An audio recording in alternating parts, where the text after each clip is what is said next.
Hey everybody, DJ King Vic here. It's been forever since I've been on YouTube, but I got some new speakers, so I'm gonna do another review, but this is my first time using them, first time taking them out. We're about to see how I like them. There they are. I have the Presonus CDL 12Ps. I have 6 of them. I have 4 more outside in the truck. So first thing we're gonna talk about, how do they pack up inside a 2015 Chevy Silverado. I do have the extended bed. All right, first things first, I did pack them wrong. I was thinking, you know, the trapezoid, let me squeeze this in between. It didn't work out. So, and then I have it like right beside the tires. So what I'm gonna have to do, I got my subs right here up under this mat. What I'm gonna have to do, I'm gonna have to trade. I'm gonna have to put my subs right here and do 3 under the mat. And then 1 more gonna have to be somewhere, fit in where it get in, probably like right there or right there. So that's what I got so far. All right, so let's get to this venue unpack, and we gonna see how it goes. And also, I'm only doing this because as of now, the sound couple are the only ones who doing like consistent videos of this. I love their videos. They're the reason why I even bought these. But we're gonna see how they put up with what I'm used to. So as before these, I've been running 4 EV-ZLX tops, so 4. Tonight it's a wide room, so I'm gonna have 4 of these Presonus, 2 for the front fields and 2 for the sides. You know, one facing that way, one facing that way. It's gonna be, I don't know, it's gonna be a lot of girls. It's a sorority thing up here at ASU. If you remember any of my old videos, I do a lot of stuff at Arkansas State University. So let's get to it. We got 2 Electric Voice EKX 18 subs, and then 4 Presonus ZDL 12Ps. And oh yeah, just inside, I do have like a trussing system and stuff like that. So like I said, I got 6 of the CDL 12Ps. I will be flying these things, so I do live sound also. So yeah, I will be flying them. So we'll get some reviews on them being flown with live sound, all of that good stuff. I do have a music festival on September 3rd, so y'all be ready. This is my mobile stage. Y'all like my stage? I never showed this off. This is new. Y'all never seen this. So this is actually a gooseneck trailer. I got my old Ford pickup right there. That's what I use to pull it. This part right here, it actually raised down. So I got the actual frame is 8x20, and this right here is 4x12. So it's a pretty big piece of stage. So equivalent to 11 feet by 20 feet. That's what it is. So I'm gonna be doing my music festival, do another review with them hanging September 3rd. All right. Well, nowhere to put my dolly, but it's a sunny day, so we're gonna keep the truck bed open for today. We're gonna have to figure that out. Yeah, let's get you above and get you shut. Bow. Good deal. All right, so I'm almost to the venue. I do got a couple of comments though. So the speaker is 68 pounds. It's heavy. It's the heaviest top that I've used. I've used PV-SP2 series before, the newer ones. They were about 40, 50 maybe. These speakers are 68 pounds and they are heavy. So when they say you need 2 men, if you're gonna stack them or fly them, you need 2 men to do that. The brackets that lock them together is not fluent. I actually had to, I did it myself once in my house at like chest height, and it does not like pin in together like easily. So 2 men, that's the safest way. You're gonna need that. About the wattage, I know I was hesitant to get it because everything I read online only said 1,000 watts. I'm like, $1,000 for 1,000 watts. And I already have my ZLX speakers, which are, 1,000 watts.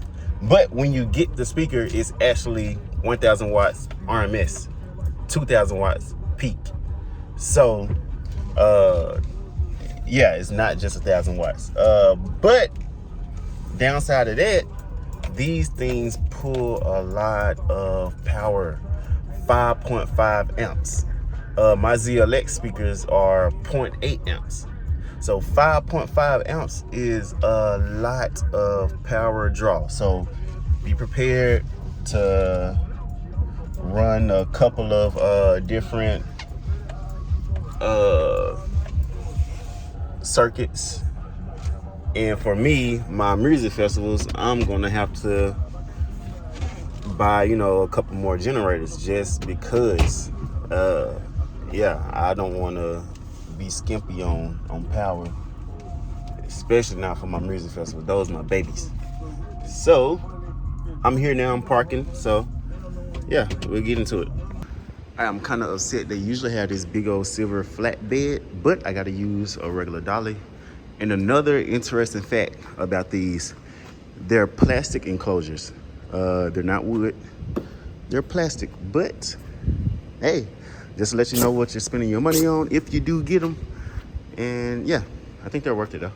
All right, that's how we're rolling in. One more side note, these suckers are heavy. They're heavy. All right, so there go two over there, two over there. Y'all look at the room. Pretty wide room, right? So it's gonna be a fashion show. So I got those. Let's see. Yeah, this is what we're looking like. They sound beautiful. So look what we got. I'm DJing right there behind it. Got the sub and the tripod. That's how we running. It sounds great.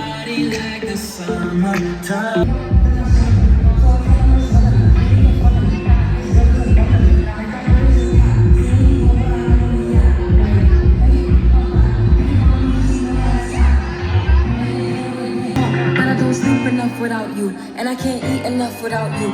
If you don't speak, does that mean we're through? Don't like sneaky, then you do. Alright, so one thing I do notice is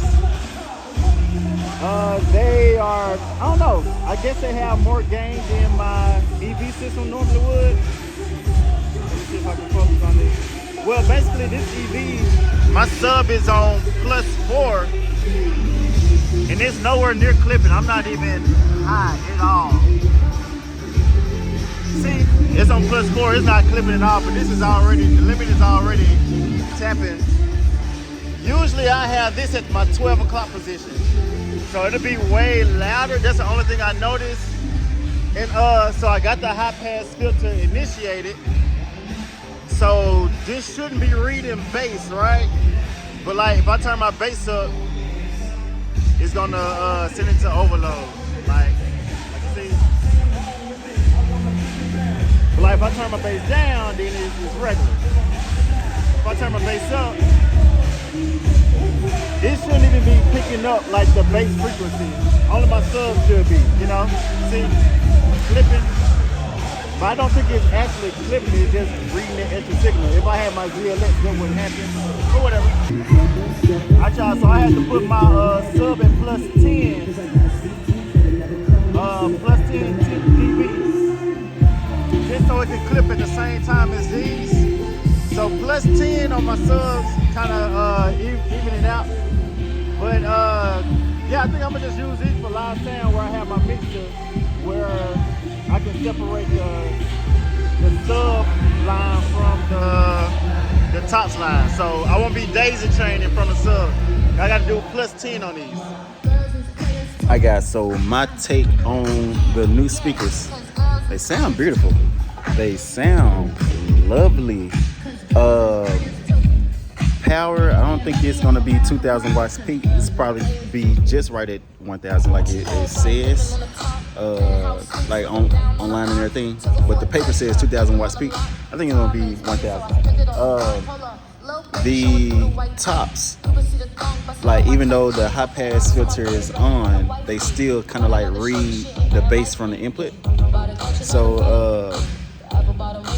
how I got it set up today is daisy chaining from the sub, and then up the pole, then into that speaker. So I would say from here on out, I would need to be separating my feed from the sub versus the feed to the tops, because I don't know, you know how some songs the bass be too low, so you have to crank the bass a little bit. And like if it's like this system, this setup, like the simple setup where you're not using the mixer, you know, you just crank the bass up and usually just that sub, you know, reads that bass because of the high pass filter, low pass filter stuff. These, like even though the high pass filter is on, if I crank the bass, it starts to clip, which I know is not it's feeding more bass to it, but I know it's like just the input signal is getting too much for it, which is kind of weird because this right here, this is my main. Usually it be a little past 12 o'clock. See how it is? Like it's right here. Usually I would have it like over here and be cranking it. And so today I had to run my subs at plus 10 dB. I usually have it at 0, but I had it at plus 10 today. And the tops actually are at 0 dB. So it was a little different. I'm used to having, you know, EV subs with EV tops. But now I got the CDL Presonus top with the EV sub. So it's a little different, but figuring it out. And something else I just noticed, my EV system is quiet. This has a hiss coming from the tweeters. The tweeters have a hiss, but they sound beautiful. It's not, you know, unbearable or anything, but you know, you get right up on it, you can hear that. I don't know if you guys hear it. Let me turn this off to see if we still hear it.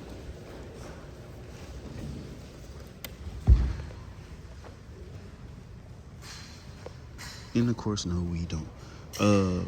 I'm gonna have to see if that hiss be going on with my S32 board also. But usually with this and my ZLX tops, you don't have the hiss. But we'll see. All right, so I'm packing. So I say let me give my first impression on these things. It's a beautiful sounding speaker. By far the best sounding speaker I came across. And I've been DJing for 13 years and doing sound for about 9. It's very heavy. And then also the power output versus the power draw is let's be honest, it's trash. All right, so the ZLX speaker that I have, the EV ZLX, it's 1,000 watts. The power draw is 0.8 amps, not even 1 amp, 0.8. So, but this Presonus, it's 1,000 watts, but the power draw is 5.5 amps. That's a big difference versus the electric voice system.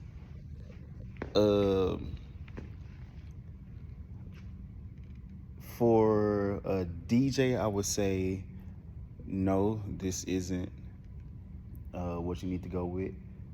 But for a sound man with the capabilities of like flying these as a line array, maybe so. I would say probably so. For instance, this room that we're in now, like a lot of reviews on speakers, when you go to YouTube, they be like, oh yeah, it's made for small to medium sized venues or mid to large sized venues. They don't really give an actual description. But all right, this venue right here is about the size of a basketball court, probably just a little bit bigger.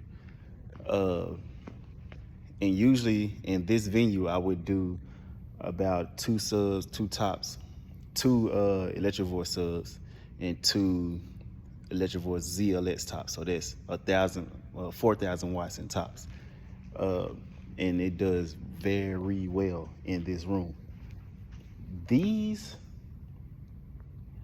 as a DJ, I would say no, because the output isn't that much greater than, well, it's not greater at all than the ZLS. And the ZLS is a $600 speaker, while that is a $1,000 speaker, you know what I'm saying? So that's the difference. But as a sound man with the capabilities of either coupling like up to 6 of these in one array, that goes from, 4,000 watts on the system to 12,000 watts, you know what I'm saying? So as a sound man, it'd probably be worth it, because you can get 6 on the side. There's 6,000 on this side, 6,000 on the right channel, and there's 12,000 watts of sound. That's a lot of power. Before a DJ, I would say just go with the Electro Voice ETX series or the EKX series. But as a sound man who want to find that entry level line array system, this might be the way to go. Another line array top would probably be 10 degrees, by 90 degrees wide coverage, but it puts out maybe 1,300 watts or something like that, you know what I'm saying? But then it costs $2,000. While these are 20 degrees angle for horizontal angle, not horizontal, but vertical angle. And horizontal angle is 120. So getting a little bit more coverage. It's just $1,000. It's not $2,000, $3,000 for one speaker. You know what I'm saying? Yeah, that's my take. Again, it's a plastic enclosure, heavy duty plastic. You got the 2 pole mounts. One angles it down, I think, like 7.5 degrees. It's a beautiful speaker, if you ask me. But it's heavy. I can't say that enough. It is heavy. But yeah, that's my first review. The next review would be me flying these things at a music festival. We're gonna see how that goes. So September 3rd, a month from now, we will see. I'm gonna fly them. I'm gonna have my fly bar, 3 on each side, and I'm gonna do 1 ZLX on each side for like side fills. And then I got 4 Mackie monitors and 2 more EV ZLX that I'll be using for monitors. The in-ear P16 systems with the S32 board. Yeah. And this time the subs will be separate, have a separate line signal than the tops. So that way, if I have to crank the bass, my tops won't clip. That was weird. And I know it wasn't the actual amp clipping, it was just that line signal was too much. I don't know how to explain it. But yeah, signing out. Peace.